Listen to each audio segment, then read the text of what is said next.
gusto estar con ustedes esta noche. Tomen su lugar quienes están de pie, por favor.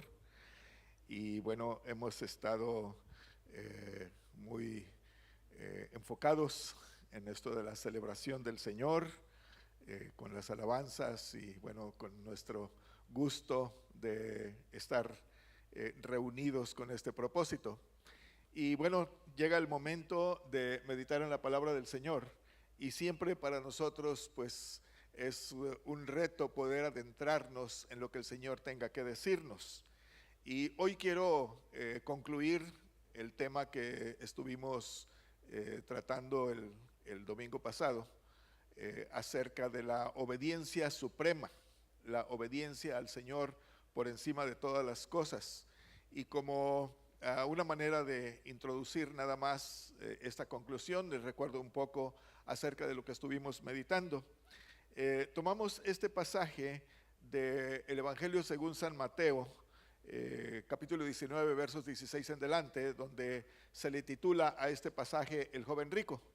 Y comentábamos que este personaje, pues en el relato que leímos, es un hombre, es un varón relativamente joven, pero era soltero y era sumamente religioso, muy cumplido de sus deberes religiosos.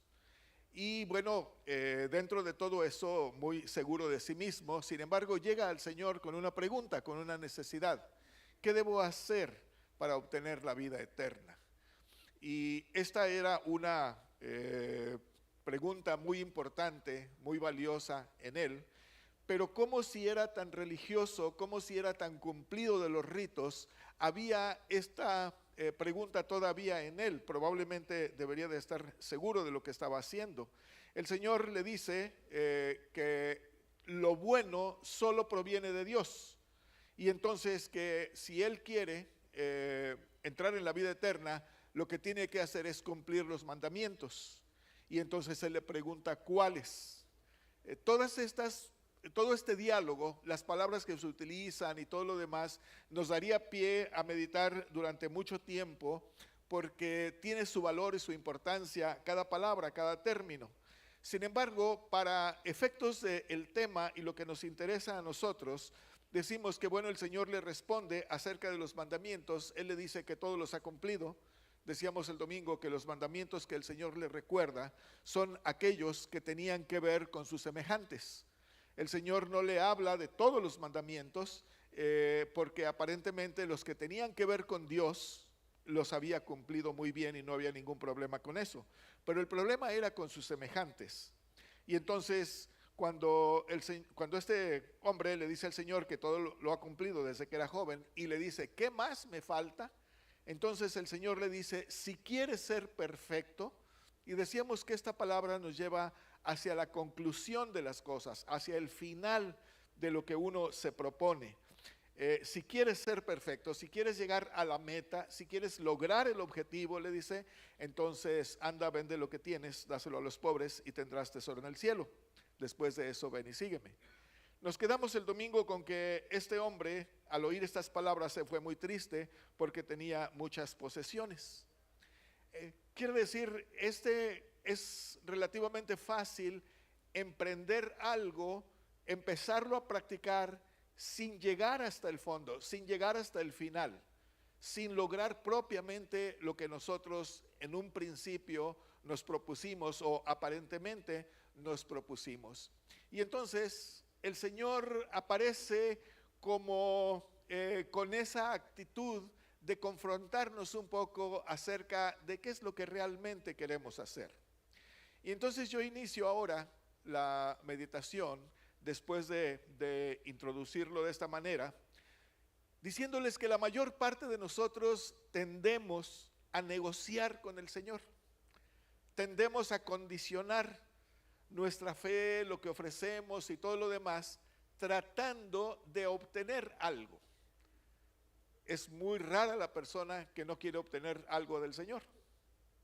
Es muy raro el creyente que no tiene una petición, que no tiene una búsqueda, que no tiene una causa o un propósito. Generalmente venimos al Señor tratando de obtener algo. Ese obtener algo puede ser algo tan legítimo, pertinente, importante, o puede ser algo muy equivocado y muy desviado. Aún dentro de los cristianos y de la fe cristiana, podemos diferenciar entre esa búsqueda, como decíamos, legítima. Es natural que el enfermo busque su sanidad. Es natural que la persona necesitada pida al Señor una solución. Es natural que el que se siente perdido busque del Señor la dirección. Todo esto es perfectamente natural. Pero buscarla como un propósito en sí mismo, como una manera de obtener algo para nosotros o nuestra ganancia, esto no es legítimo. Esto no es algo que la palabra del Señor nos guíe hacia ahí o apruebe de nosotros. Probablemente ustedes hayan escuchado pues mensajes que tratan de obtener riqueza del Señor, de prosperar. Hay toda una teología, ¿no?, enfocada a esto de prosperar. Y buscamos referencias bíblicas que nos hablen de la bendición, que nos hablen de la abundancia, que nos hablen de la riqueza, que nos hablen de capitalizar nuestra fe de esta manera. Desafortunadamente, esto no es lo que dice la palabra de Dios. En otras palabras, esa búsqueda no es legítima, no es aprobada por el Señor. Y cuando digo esto, no me estoy constituyendo en portavoz de Dios en decirles qué es lo que el Señor quiere y qué es lo que no quiere. Me estoy refiriendo a lo que dice la palabra de Dios. Y entonces, en este pasaje es bastante obvio, bastante evidente la manera como el Señor confronta a este personaje. Y cuando este personaje dice, se va muy triste porque tenía muchas posesiones, una de las cosas que me sorprenden en lo personal es que el Señor no va a seguirlo, ni a rogarle, ni a decirle, bueno, está bien, no todas, la mitad. O bueno, no la mitad, un poquito. No, este hombre se va y el Señor lo deja ir. Pero aquí hay una lección extraordinaria para los seguidores del Señor, para sus discípulos. Y entonces con los discípulos el Señor tiene una palabra y les dice, de cierto les digo que difícilmente entrará un rico en el reino de los cielos. No un rico en el sentido de una persona que tenga posesiones y que no pueda ser salva. No, no es así. Nosotros vamos a ver ejemplos en el Evangelio de personas ricas que el Señor las declaró salvas. Piensen por ejemplo en Zaqueo, ¿no? Zaqueo era un hombre muy rico. Y si bien se desprende de una buena cantidad de su riqueza, no renuncia a toda, pero hace una declaración que podíamos resumirla diciendo, este hombre dice, a partir de este momento no está mi interés en las riquezas. La mitad de los bienes doy a los pobres, y si hay algo de defraudado uno, lo devuelvo cuadruplicado. Así como diciendo, este no es mi fin último, esto no es el afán de mi vida. En realidad es un instrumento para servir. Y entonces el Señor dice, ¿verdad? La salvación ha llegado a esta casa. ¿Sí? Entonces no es condición indispensable que una persona sea pobre, pero hay buenas noticias para los pobres. Y hay malas noticias para aquel que se aferra como condición de vida a sus riquezas. Podríamos decir, en otras palabras, esta frase que el Señor les dice a sus discípulos, diciendo, de cierto les digo que será muy difícil que entre en el reino de Dios quien confía en sus riquezas, quien las tiene como el fin último de su vida, quien para todo está midiendo las cosas en términos, como diríamos en mi rancho, de pesos y centavos, ¿no? ¿Cuánto cuesta esto? ¿Cuánto es de esto? ¿Cuánto te debo? Págame. Entonces, quien está pensando de esa manera, es muy difícil que pueda entender el lenguaje del Señor, que pueda tener comunión con el Señor, que pueda tener ese acceso a esto que llamamos el reino de Dios o el reino de los cielos. La referencia que yo quiero tomar para nuestra meditación hoy son los dos últimos versículos de este capítulo, 29 y 30, que dice, cualquiera que por causa de mi nombre haya dejado casa, hermanos, hermanas, padre, madre, mujer, hijos o tierra, recibirá 100 veces más y también heredará la vida eterna. Muchos de los que ahora son los primeros serán los últimos, y los que ahora son los últimos serán los primeros. Esta es la conclusión de la historia de todo este pasaje que estuvimos leyendo. Y entonces yo quiero invitarles para que nos hagamos la pregunta, cuando el Señor le dice a este hombre, vende lo que tienes y dalo a los pobres, ¿le está pidiendo algo o, de acuerdo a lo que acabamos de leer, le está ofreciendo algo? ¿Le está pidiendo o le está ofreciendo? ¿Sí? Cuando nosotros venimos al Señor, buscamos la salvación, entonces nosotros pensamos que cumpliendo nuestras responsabilidades con el Señor vamos a alcanzar esa salvación. Pero la palabra del Señor tiene muchas demandas, como la fidelidad, como la fe, como todo ese comportamiento. Pero a ver, ¿esto es una exigencia o es un ofrecimiento de parte de Dios? Cuando leemos, cualquiera que por causa de mi nombre haya dejado casa, hermanos, hermanas, padre, madre, mujer, hijos o tierras, recibirá 100 veces más y también heredará la vida eterna. Eso no lo escuchó este hombre, ya se había ido. Entonces, en realidad el Señor está ofreciendo algo. No está pidiendo quedarse con lo de nosotros. No está pidiendo condicionarnos la obediencia, la comunión. No sé si ustedes se acuerdan cuando éramos niños y que papá o mamá nos condicionaba el amor. Dices, si no me obedeces ya no te quiero. Entonces no, pues había que obedecer para que nos quisieran, ¿verdad? Como que el amor tenía un precio, ¿no? Entonces págamelo y te quiero, ¿no? No, el Señor no está condicionando eso. El Señor nos está ofreciendo algo, pero ese ofrecimiento, para poderse alcanzar, requiere de que uno se despoje. Y a ver, otra vez, atención en esto. No que se despoje de sus cosas y las tire a la basura o las venda o las minimice. No, no, no. Sino que no ponga su corazón ahí. Y esta es la parte más difícil para nosotros. Porque si bien ahorita el tema tiene que ver con las posesiones, con la riqueza, con el bienestar, recuerden que esa riqueza no se refiere, no estriba exclusivamente en los bienes materiales. Decíamos el domingo, si hay algo que ustedes amen mucho, les interese mucho, disfruten enormemente, ustedes son ricos. Pero ¿cómo hacer para no poner nuestro corazón ahí?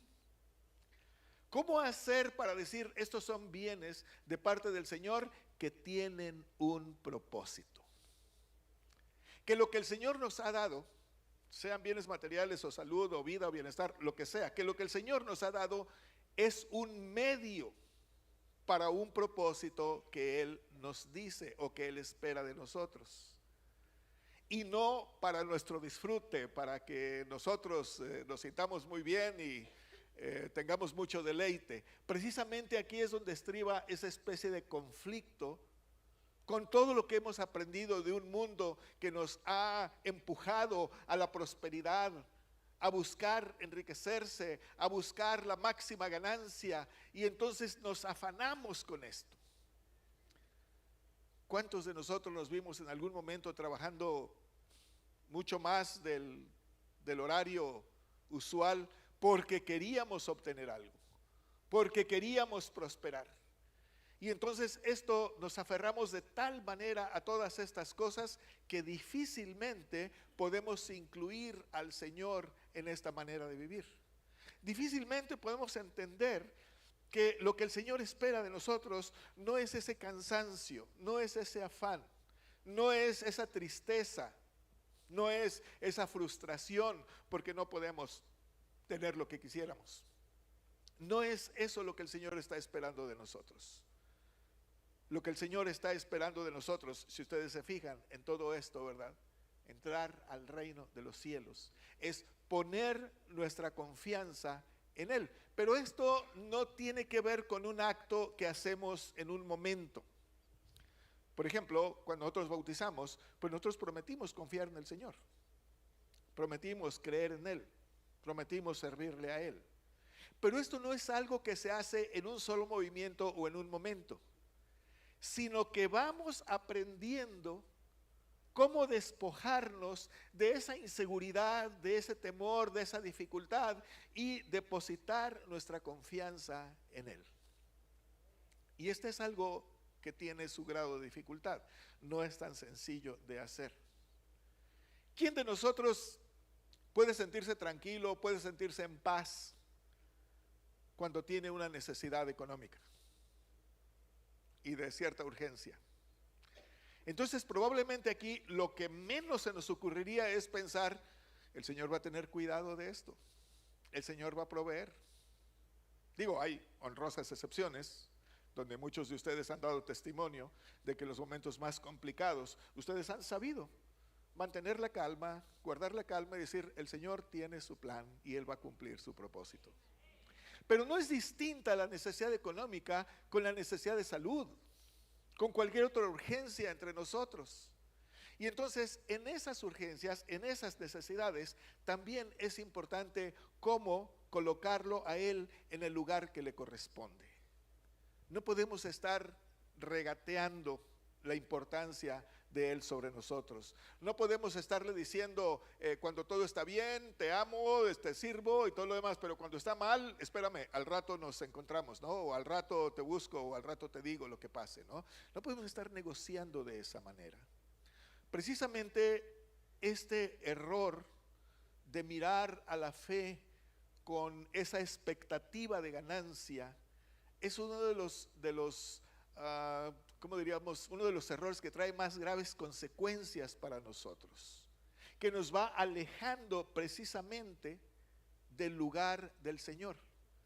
Nos va alejando porque se va interponiendo entre nosotros una cantidad de condiciones, una cantidad de dificultades que no tienen que ver con lo que es el Señor o con el lugar que nosotros tenemos ante Él.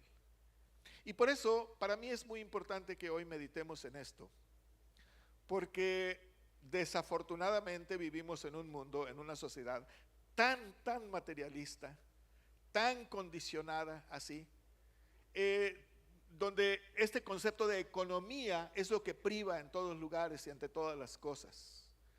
Casi todos estamos pensando entonces en términos de pérdidas y ganancias. ¿Cuánto gané? ¿Cuánto perdí? No quiero perder, quiero ganar, entonces ¿cómo le hago para ganar más? Y en algún momento este objetivo se vuelve una obsesión entre las personas y pierden su tranquilidad, pierden su paz, pierden su salud, pierden su familia por estar obsesionados con toda esta cuestión de las ganancias, de capitalizar para su bienestar todas las cosas. Pero fíjense cómo esta cuestión que tiene que ver con una economía monetaria, hablando de dinero, es un buen ejemplo para todo lo demás.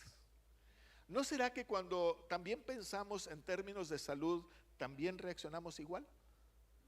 ¿No será que si tenemos un mal diagnóstico que no sea muy agradable entre nosotros, el temor nos hace empezar a pensar que ya perdimos todo? ¿Dónde está entonces la ganancia? ¿Dónde está el Señor al que sirvo? ¿Por qué el Señor no me atiende? No escucha mi oración, etcétera. Y entonces empezamos otra vez en ese pensamiento obsesivo de que Dios tiene que cumplir lo que le pedimos, tiene que atendernos, tiene que hacer lo que decimos.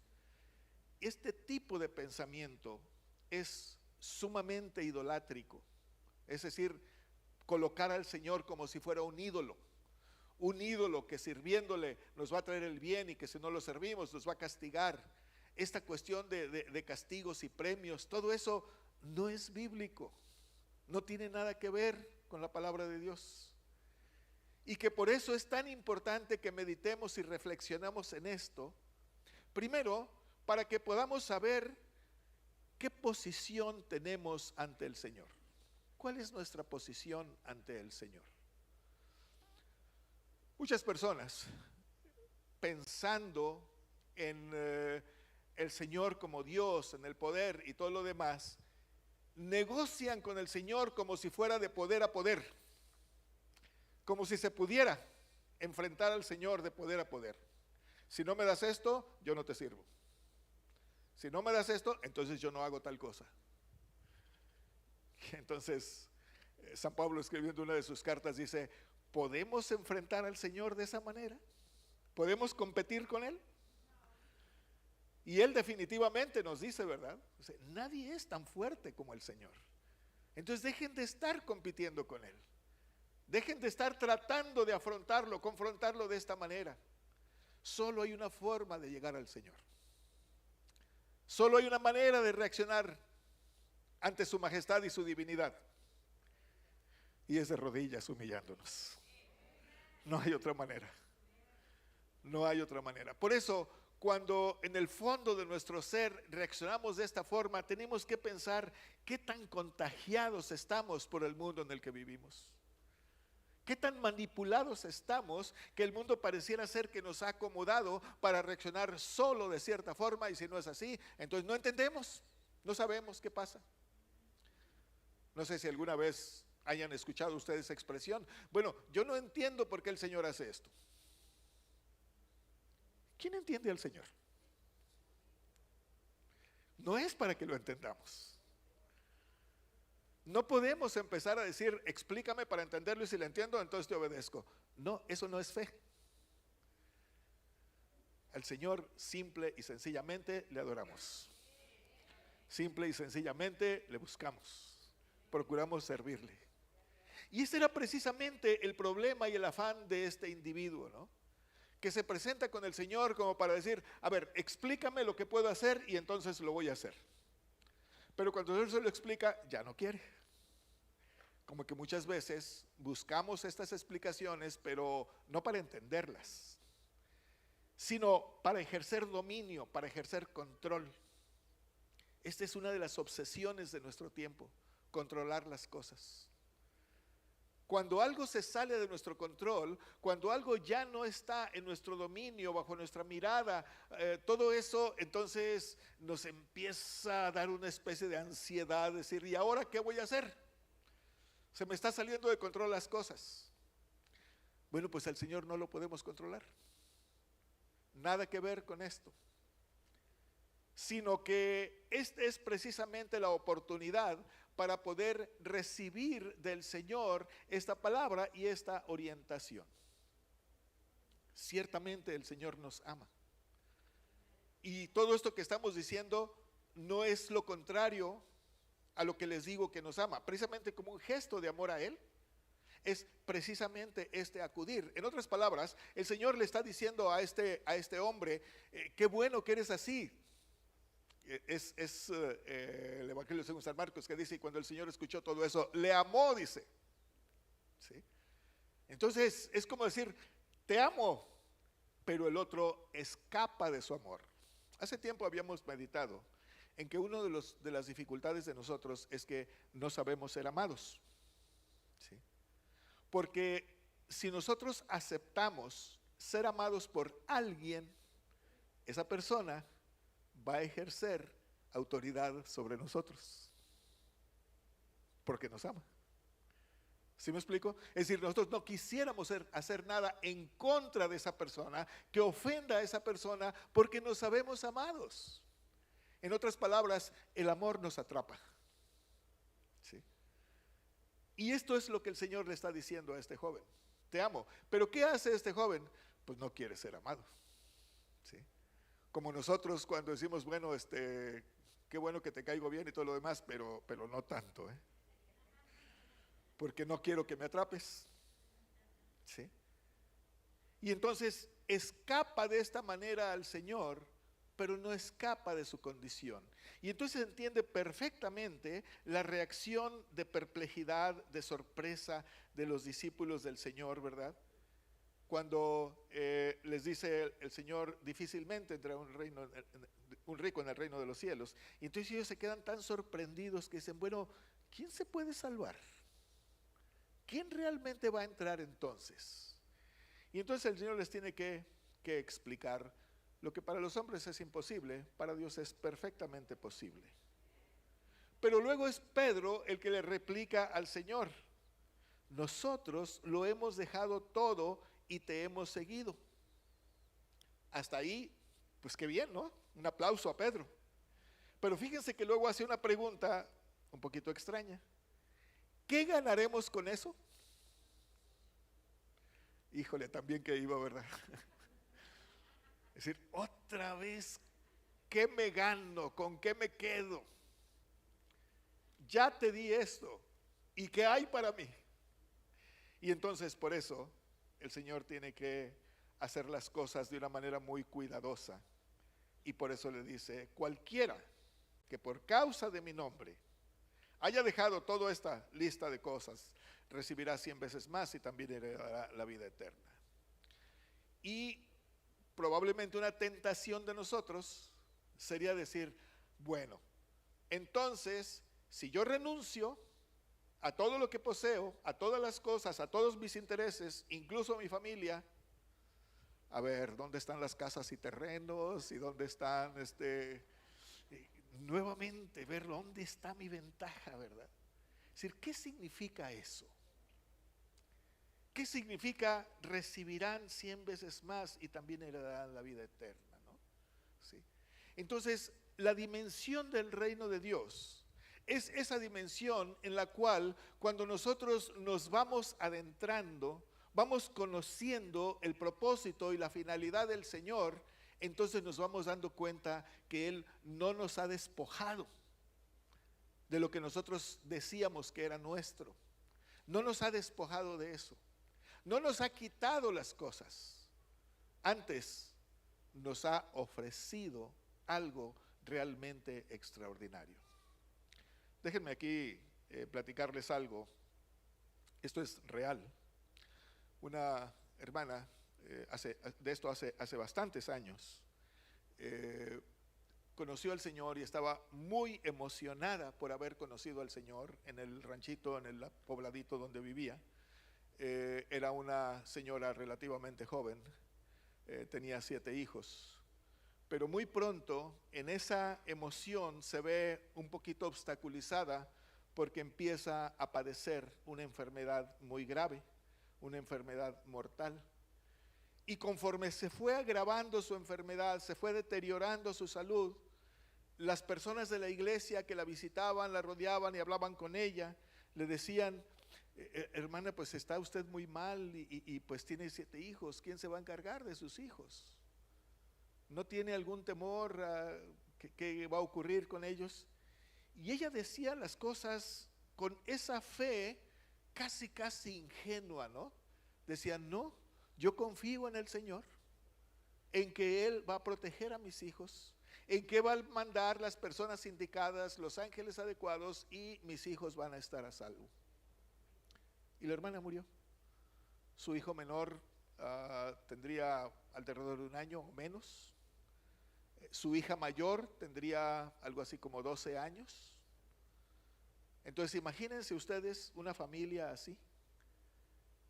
Y sí, vivieron la orfandad, arropados por la iglesia. Los hermanos estuvieron todo el tiempo al principio. Puedo decir que sus hijos crecieron, envejecieron, tuvieron una buena vida relativamente hablando, conocieron al Señor. Y entonces la fe de esta hermana fue cumplida. No hubo mayor tragedia, mayor drama, mayor complicación. No les puedo decir que les fue re bien y estuvieron de vacaciones toda la vida. No, claro que pasamos por sus complicaciones y todo, ¿no? Como toda la gente, ¿sí? Como todas las personas de ese tiempo, en ese lugar y todo lo demás. Pero lo que quiero decirles es que ella vio cumplida su fe. Es algo que nosotros tenemos que calibrar en este momento, porque ¿qué es lo que el Señor nos está ofreciendo? ¿Qué es lo que el Señor les ha dado? Se me pasa a decirles que la hija mayor de esta hermana es mi mamá. Entonces por eso conozco la historia. Sí. Y por eso les puedo decir que la fe de ella fue cumplida completamente.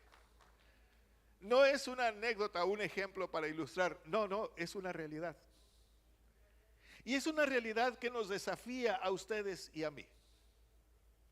A ver, piensen por un momento.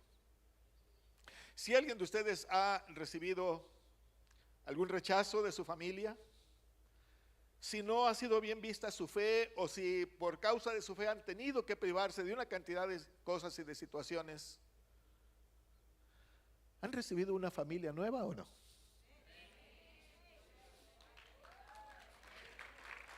Porque si no hemos recibido una familia nueva, a ver, algo no estamos viendo. No nos estamos dando cuenta de algo. ¿Sí?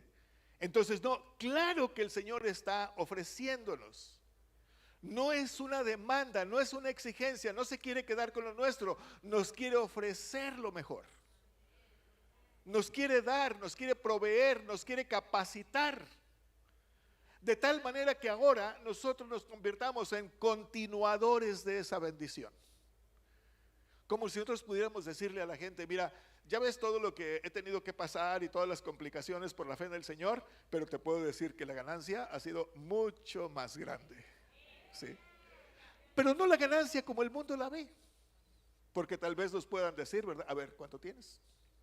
A ver, ¿cómo te va con esto? Y entonces nosotros tengamos que responderles con los bienes, las propiedades que realmente tienen sentido en la vida.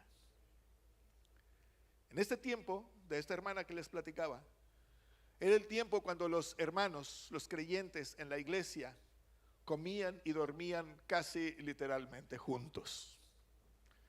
Cuando lo que ellos tenían era para todos y nadie era desconocido ahí. Era un tiempo en que se usaba mucho visitar y comer en casa de los hermanos. Y yo recuerdo de adolescente, mi tío pastor de una iglesia en un pueblito muy pequeño en el estado de Nayarit, generalmente en las vacaciones íbamos a visitarlo, mi papá nos llevaba a visitarlo.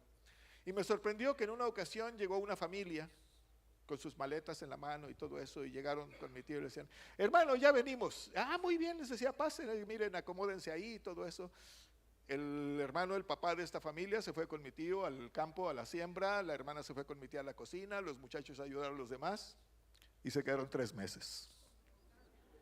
Así eran las visitas, así era la convivencia. No había mucho que esconder, no había nada ahí todo era convivir, se miraban como una familia enorme. Y bueno, imagínense si esto era cuando yo era adolescente, ¿cómo sería en tiempos del Señor? ¿Cómo sería en la iglesia del primer siglo? No es casual que en ese tiempo los acontecimientos sobrenaturales del Señor fueran lo cotidiano. Ahora nosotros pareciera ser que tenemos que esforzarnos y que pensamos en los milagros como algo tan extraño, tan desconocido, que queremos que ocurra cuando el milagro ya está entre nosotros. El tener esta visión mucho más amplia, mucho más clara de lo que el Señor nos está ofreciendo es probablemente el milagro más grande. Pero les decía el domingo y lo ratifico hoy, no se puede venir al Señor y cumplir todo esto si no conocemos al Señor, si no tenemos una relación con el Señor. Todo esto es posible para quien conoce al Señor, camina con el Señor, tiene comunión con el Señor. Así que, para ir encaminándome a la conclusión, si ustedes tienen alguna necesidad, alguna dificultad o alguna crisis, lo primero es que conozcan al Señor. Y lo segundo es que no actuemos como este hombre. Les decía el domingo, muchas veces en la Biblia tenemos ejemplos negativos, es decir, de lo que no debemos hacer. Pero también tenemos ejemplos positivos de lo que sí debemos hacer. Cuando Pedro le dice, nosotros lo hemos dejado todo y te hemos seguido, es como decir, mira, no me había dado cuenta de que yo había dejado todo y te había seguido así como espontáneamente, ¿verdad? Sí. Y entonces el Señor tiene que agregar todo esto que ya leímos. Y para esto entonces la conclusión, o para avanzar las conclusiones, podemos arriesgarnos ofreciendo lo que somos, lo que tenemos, lo que podemos al Señor, y que Él se convierta entonces en ese proveedor de nosotros. Para esto es muy importante que usted piense qué es lo que tanto le interesa, qué es lo que tanto protege. Porque si eso que le interesa tanto y que protege tanto se convierte en un obstáculo entre usted y el Señor, pues no me parece que vaya a ocurrir algo muy bueno. ¿Por qué? Porque muchas veces lo que más queremos proteger es lo que más frustración nos trae. Pero lo que ponemos en el Señor y le decimos, tómalo tú, esto es lo que se convierte en nuestro capital en el Señor. Escribiendo San Pablo a los Filipenses les dice, no busco regalos de ustedes. Lo que busco es un resultado en la cuenta que ustedes tienen con el Señor. Ustedes y yo tenemos una cuenta con el Señor. Pero ¿qué tan nutrida está? ¿Qué tan grande será? Podremos decirle al Señor, tú Señor, ponlo en mi cuenta y tú dime cómo le vamos a hacer. ¿O será que no hemos hecho tantos depósitos y entonces si vamos a la cuenta la encontremos como en bancarrota? ¿Cómo está nuestra cuenta con el Señor? Todo esto, dice, cualquiera que por causa de mi nombre haya dejado, se haya despojado, entonces recibirá 100 veces más y finalmente la vida eterna. Muchos serán los que ahora son primeros y serán los últimos, y los últimos serán los primeros. Esto obedece al orden de Dios. ¿Cuándo va a ocurrir esto? ¿Ya en el momento que yo quiero? Yo ya hice esto, yo ya ofrecí esto, entonces ahora me toca recibir. No, es el Señor el que dice cuándo y de qué manera. ¿Sí? Pero es un desafío para nosotros poder entender, en poner en Él ante todo, toda esta confianza. Yo les invito para que piensen en sus necesidades materiales, económicas, familiares, pero también sus necesidades de salud. ¿Sería posible decir al Señor, Señor, tú me conoces y sabes qué es lo que está pasando conmigo, pero te quiero decir, aquí está, dispón tú. Aquí está mi salud, aquí está mi vida, aquí está mi persona, dispón tú de eso. Y entonces yo sé que cuando llegue el momento, tú me ofrecerás lo que tienes reservado para mí. No es una pérdida, no es algo, si yo le digo al Señor, estoy pasando por un momento crítico en mi salud, es un momento muy difícil, pero me arriesgo a presentarme delante de ti y a decir, toma tú, todo lo que soy, todo lo que pasa conmigo. Entonces no es algo en lo cual yo me estoy despojando en el sentido de pérdida, sino que ahora me quedo a la expectativa, ¿qué es lo que el Señor quiere hacer? ¿Qué va a hacer con esto? Lo hemos dicho muchas veces, ¿no? Nosotros esperamos que un enfermo cuando sane se convierta en una persona que dé testimonio de lo que ha actuado con él. En otras palabras, que el Señor reciba la honra, la gloria que le corresponde por lo que Él está haciendo. Entonces, esa es la parte que nosotros hacemos. Aquí estamos y entonces tú dispón de las cosas. Qué terrible sería que nos quedemos con nuestra salud, con nuestras propiedades, con todo lo demás, pero sin cuenta con el Señor. Es decir, ceros con Él. Qué terrible sería para nosotros la frustración, el vacío de Dios, la ausencia de Dios en nuestra vida. Cuando estuvimos tan afanados con el trabajo, con la posesión, con las cosas, que no había otra cosa para nosotros. Muchos se afanan tanto de esta manera y se les olvida aquella especie de parábola que decía el Señor, ¿verdad? Había un hombre muy rico y cuando tuvo una cosecha muy grande dijo, bueno, pues ahora huélgate hambre, alma, porque tienes mucho de qué disfrutar, dice.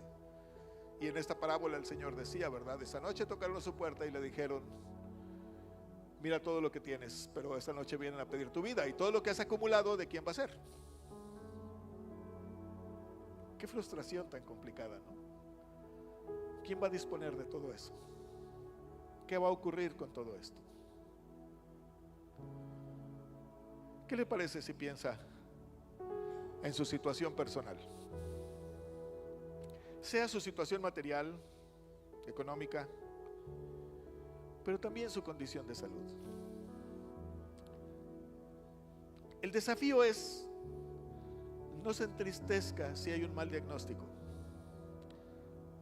No se frustre llenándose de ansiedad. ¿Qué va a pasar con usted? Denle la oportunidad al Señor. Deposite su capital en el Señor, y que al final Él le dé lo que Él considere apropiado. Él es el juez más justo y sabemos que no nos va a defraudar. Que esta es una fe tan sólida, tan consistente, porque si no fuera de esta manera, su palabra no sería cierta. Sería lo contrario a lo que dice su palabra. Y confiamos en que esta es la palabra del Señor. ¿Cómo está usted esta noche? ¿Con qué afanes y preocupaciones le sorprende esta meditación? Y ahora yo le quiero invitar, si usted se atreve, pues venga y dígale al Señor: aquí está, tómalo todo tú. Yo sé que tú eres un juez justo y que vas a corresponder a mi ofrecimiento. Cuando alguien ha ofrecido su vida al Señor, se ha dado cuenta de todo lo que ha ocurrido y todo lo que ha pasado. Así que si este es el momento y el Señor habla a su corazón, yo le digo: es buena idea de que en este momento usted se disponga y le diga: aquí está, Señor, todo lo que yo puedo ofrecer, tómalo tú. No estoy pensando cuánto voy a ganar, con qué me voy a quedar. Estoy diciendo: tú eres el dueño de todo, tú eres el dueño de mi vida. Así que aquí está, dispón de lo que es tuyo y realiza tu propósito en este ofrecimiento que estamos haciendo. Realiza tu voluntad. Eso va a ser lo más extraordinario, lo maravilloso, cuando yo me encuentre que soy instrumento en tus manos para realizar tu voluntad, para realizar tu propósito. Así que este es el momento, y comparezca usted ante el Señor con sus palabras, con lo que usted sabe y con lo que usted tiene. Mientras nuestro equipo de alabanza nos ministra, abrimos este espacio para que usted trate con el Señor y permita que Él trate con usted. Nada quiero